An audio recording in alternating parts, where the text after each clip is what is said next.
Hello guys, आज म जाँदैछु मेरो लाइसेन्स लिनुको लागि साँखु।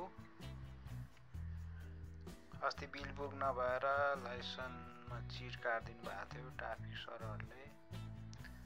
त्यसैले म जाँदैछु आज लाइसेन्स लिनुको लागि साँखुतिर है साथीहरू।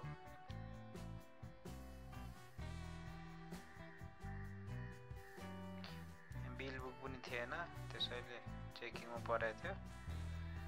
अनि मलाई चिट काटिदिनु भएको थियो, त्यसैले आज लिनु जाँदैछु।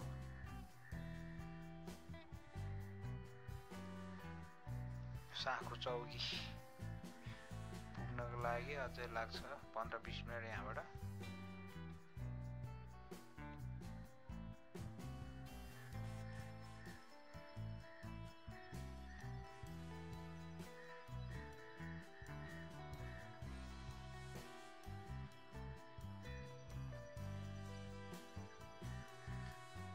आज पनि चेकिङ रहेछ। अस्ति मलाई यहीँ चेकिङ परेको थियो।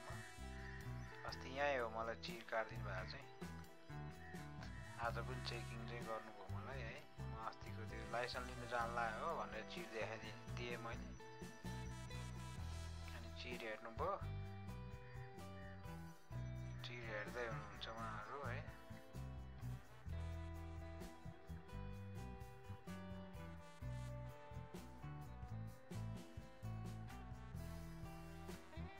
चिट देखाउँदैछु।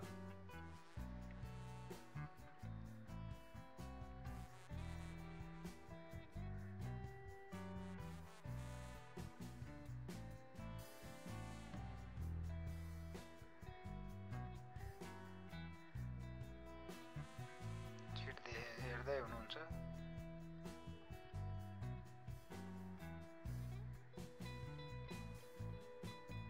चिट हेरेर उहाँले छोडिदिनु भयो। अलि टाइम भएछ, अस्ति नै लिनु पर्थ्यो नि भनेर भन्नुभयो। यो दाइको पनि ट्रक समातेको रहेछ, खै के भएर हो, बिल बुक नभएर हो कि के हो। बालुवाको ट्रक हो उहाँको चाहिँ। अब म चाहिँ जान्छु, जाँदैछु, छोडिदिनु भयो।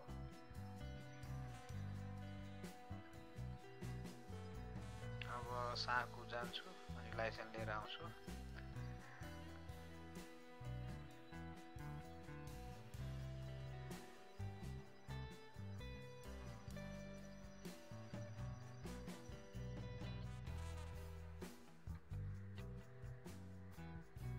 आज पानी पर्ला जस्तो छ, धुम्म भइरहेछ है, बादल लागिरहेछ र मौसम पनि धुम्म छ आज है साथीहरू। यो चाहिँ जङ्गलको बाटो हो, बिचमा अलिकति जङ्गल छ। यतापट्टि पुरै यतापट्टि साइड जङ्गल हो।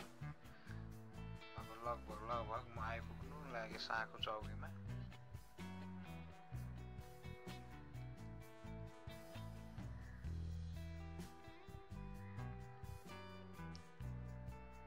चौकी लगभग आइपुग्यो। म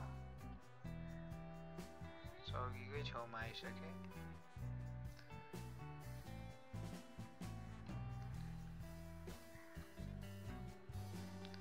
अब मेरो चाहिँ गाडी यता पार्किङ गर्छु। यहाँ पार्किङ गरेर अनि भित्र जान्छु, पैसा तिरेर अनि मेरो लाइसेन्स लिएर आउँदैछु है साथीहरू।